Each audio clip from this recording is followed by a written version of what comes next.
नमः श्रद्धेयः छात्रः अस्य पाठस्य प्रथमे भागे अस्माभिः पर्यालोचितं बालिका स्वर्णसोपानेन स्वर्णभवनम् आससाद। अर्थात ये पाठ का पहला भाग में हम लोग आलोचना किए थे लड़की स्वर्ण सोपान से, सोने की सीढ़ी से कैसे कौवा के घर में कौवा के भवन पर पहुंची थी।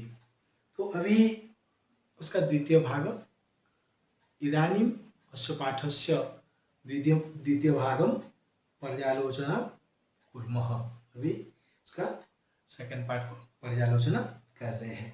चिरकालं भवने चित्र विचित्र वस्तूनि सज्जितानि दृष्ट्वा सा विस्मयं गता। तो लड़की सोने के सीढ़ी से उसका भवन पर चली गई। वहाँ चित्र विचित्र से विभिन्न प्रकार वस्तु को देखकर वो थोड़ा आश्चर्य हो गई थी। शांतं तं विलोक्य काकः प्राह पूर्वं लघु प्रातरास प्रियताम्। उसको क्लांत होते हुए देखकर कौवा ने लड़की को बोला था कि तुम अभी एक काम करो, तुम थक गई हो, अभी एक काम करते लघु प्रातरास प्रियताम्। लघु प्रातरास मतलब जो टिफिन ब्रेक है, कुछ टिफिन कर लो, इसके बाद फिर हम लोग बात करते हैं। बद त्वं स्वर्णस्थाल्यां भोजनं करिष्यसि किंबा रजतस्थाल्यां उत ताम्रस्थाल्यां। अभी तुम फिर एक बार बताओ कि तुम जो टिफिन करोगी, मैं तुमको जब टिफिन दूंगा, कौन सा थाली में तुम खाना चाहती हो? सोने, रजत, ताम्र, ये तीनों में कौन सा थाली में खाने के लिए चाह रही है, अभी बताओ। बालिका व्यजहार, बालिका आका व्यजहार आका बालिका लड़की बोली थी ताम्रस्थाल्याम एव अहम निर्धन भोजनम करिष्यामि। ताम्रस थाली में मैं निर्धना अर्थात धनी हूँ, है, मेरे पास इतना औकात नहीं है कि मैं सोने की थाली से कुछ खा पाऊंगी, तो मेरे लिए बेटर है ये ताम्रस थाली में भोजन करूंगी। तदा सा कन्या आश्चर्यचकिता संजाता यदा स्वर्णकाकेन स्वर्णस्थाल्यां भोजनं पर्यवेक्षितम्। अर्थात तदा ये जब लड़की सोचेगी, लड़की बोलेगी मैं ताम्र की थाली में भोजन करना चाहती हूँ, तब फिर एक बार फिर आश्चर्य हो गई जब वो सोने की थाली के द्वारा कौवा ने उसको भोजन परिवेशन किया था। नेतादृक् स्वाद भोजनम अद्यावधि बालिका खादितवती। अर्थात इससे पहले आज जो भोजन वो कर रही है कौवा के घर में, इससे पहले ऐसा भोजन कभी भी वो नहीं की थी, इसीलिए उसी में भी वो आश्चर्य है और खुशी भी हो जा रहा है। अद्यावधि बालिका खादी, कभी वो नहीं खाई थी काको ब्रूते, है, उसको भोजन करते हुए देखकर कौवा ने फिर लड़की को बोला था, अरे बालिके अहम इच्छामि जब तुम सर्वदा छात्रीव तिष्ठ परम तव माता वर्तते चेकाकी में।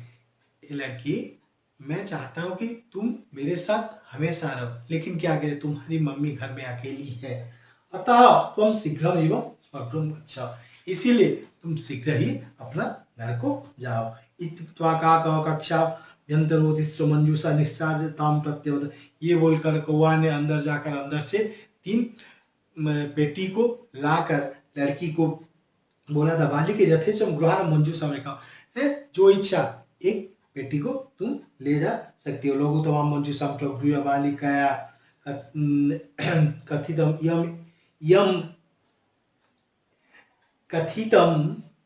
यम एदेव मदीय तंडुलानां मूल्यम। उसमें जो छोटा बक्स था वो स्वल बक्स को, स्वल पेटी को है वो उठाकर वो कौवा को बोली थी कि ये मेरा तंडुल का मूल्य है, ये मैं लेकर जा रही हूँ। गृहमागत्य मंजूषा समुद्घाटिता, घर आकर रिटर्न करके घर आकर जब वो मंजूषा को पेटी को खोल दी थी, तस्याम महार्याणि हीरकानि विलोक्य है, सा प्रहर्षिता तद्दीना धनिका च संजाता। घर आकर जो पेटी जो बक्स को खोल दी थी है, वहाँ वो पेटी में एक बड़े से एक हीरा वहां से देखने के लिए मिला और वो आश्चर्य भी हो गए और उसी दिन से वो लोग माँ बेटी दोनों धनी हो गए थे। तो ठीक है। नेक्स्ट, तस्मिन् एव ग्रामे एका अपरा लुब्धा वृद्धा निवसत। तो उसी गांव में दूसरा एक लुब्धा लोभी एक लालची बुढ़ी बास कर रही थी। तस्यापि एका पुत्र्या से, उसकी भी एक बेटी थी। इससे सा तस्य स्वर्ण काकस्य रहस्यम अभिज्ञात। ईर्ष्या के कारण, अहंकार के कारण वो भी ये बूढ़ी का ये जो पहले बूढ़ी अर्थात निर्धना जो बूढ़ी बास कर रही थी, उसको किस तरह से ये सब हीरा को मिला, ये सब उसको भी पता चल गया है। सूर्यातवे तंडुला निश्चित बताया स्वसुता रक्षा तनुयुक्ता। सूर्य के आतप है, वो भी सूर्य की किरण से तंडुल को, चावल को रखकर अपनी बेटी को, वो तंडुल को पंछियों से रक्षा करने के लिए वो भी नियुक्त कर दी थी। जैसे पहले हुआ था, अभी भी ऐसा वो करने उसको फॉलो कर रही है। तथैव स्वर्ण पक्ष काक तंडुलान भक्ष्यन् तामपि तत्रैव अकाल। तथैव वैसा स्वर्ण पक्ष काक, इस तरह से पहले स्वर्ण पक्ष काकर तंडुल को, चावल को खाया था, वैसा ही वहाँ या खाने लगा। खाकर उसको कुछ बोलने लगा और वो लोग आलोचना भी किए, जैसे वहाँ आलोचना किए थे। तत्र गत्वा सा काकम निवर्सन्ति प्रावोचत। अर्थात आलोचना के बाद कौवा चला गया और जब प्रातः नेक्स्ट डे जब मॉर्निंग हो गया, मॉर्निंग में सा काकम निवर्सन्ति, वो लालची औरत की बेटी कौवा के पास जाकर निवर्सन्ति है, अपमान सूचक पद में, अपमान सूचक वाक्य में उसको अपमानित करके गाली देकर पापोचत अवदत बोली थी, वो नीचा काक, हे अधम काक, हे नीच काक, हे मूर्ख काक, हम आगत, मैं आ गई हूँ, मह्यम तंडुल मूल्यम प्रयच्छ, मुझे मेरा चावल का मूल्य दे दो। काको अब्रवीत, काक बोलने लगा था, हम तत्कृते सोपानो उत्तर नामी, मैं तुम्हारे लिए, मेरा घर ऊपर में, तुम्हारे लिए मैं सीढ़ी उतार रहा हूँ। तत्कथा स्वर्णमय रजतमय ताम्रम बा। तो तुम अभी बताओ कौन सा सीढ़ी चाहते हो, स्वर्णमय, रजतमय, ताम्रमय, जैसे पहले वादा। तो ये तीनों में से स्वर्ण, रजत, ताम्र, कौन सा सीढ़ी से तू ऊपर आना चाहती है। तो गर्भित है, बालिका प्रोक्तम, गर्भित पूरा अहंकार में, गर्भ में, गुस्सा में है वो लड़की बोली थी, स्वर्णमयेन सोपानेन अहम आगच्छामि, स्वर्णमय सीढ़ी के द्वारा मैं ऊपर आना चाहती हूँ। परम स्वर्ण काक तत्कृते ताम्रमय सोपानमेव प्रायच्छ। लेकिन स्वर्ण काक को पता था वो क्या क्या उसको स्वर्णमय सीढ़ी नहीं दिया और ताम्रयुक्त सीढ़ी को देकर उसको आने के लिए आमंत्रण किया। स्वर्ण काकताम भोजन अपि ताम्रभाजने हकार है, अर्थात उसको ताम्र थाली में भी उसको भोजन परिवेशन करवाया। उसको ना सोने की सीढ़ी दिया, ना सोने की थाली दिया, दोनों ताम्र की थाली में, ताम्र की सीढ़ी में उसको भोजन करने के लिए, ताम्र की सीढ़ी में आने के लिए और ताम्र की थाली में भोजन करने के लिए वो परिवेशन किया। प्रतिनिवृत काले स्वर्ण काकेन कक्षाभ्यंतर मंजूषा तत्पुर समुत्क्षिप्ता। प्रतिनिवृत जब रिटर्न करने का टाइम है, रिटर्न करने के टाइम में स्वर्ण काके फिर है उसके घर के अंदर जाकर 3 पेटी को लाया था और 3 पेटी लाकर उसके आगे रख दिया और लोहाविष्टा सा मंजूषा गृहीत पति, और उसको बोला कि उसमें एक पेटी तुम्हारा है, तुम इसमें तीनों में से एक पेटी को ले जा सकती हो।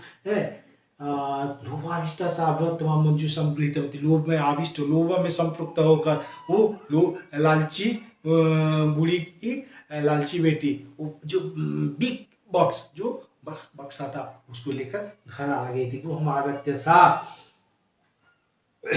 हर्षिता यावत मंजूष उद्घाटयति तावत तस्याम भीषण कृष्ण सर्पो विलोकित। घर आकर जब खुश होके वो बक्सा को उद्घाटन कर देती है, बक्सा को जब ओपन कर देती है तावतस्य उसके अंदर में भीषण एक बड़ा कृष्ण सर्वकाला सांप वहां से विलोकित वो देखी थी।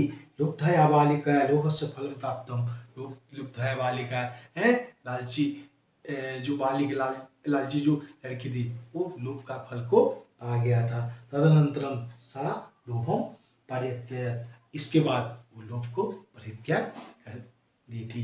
यही स्टोरी का जो मेन है, ये स्टोरी का सारांश है। अर्थात एक साइड में लोभ नहीं करके उसका रिजल्ट कैसे सुख हुआ है उसको दर्शा गया है, और लोभ करके कैसे उसका रिजल्ट दुख हुआ है उसको दर्शा गया है। अस्मात् कारणात् अस्य पाठस्य नाम यः स्वर्णकाकः अस्ति नूनमेव समीचीनम्।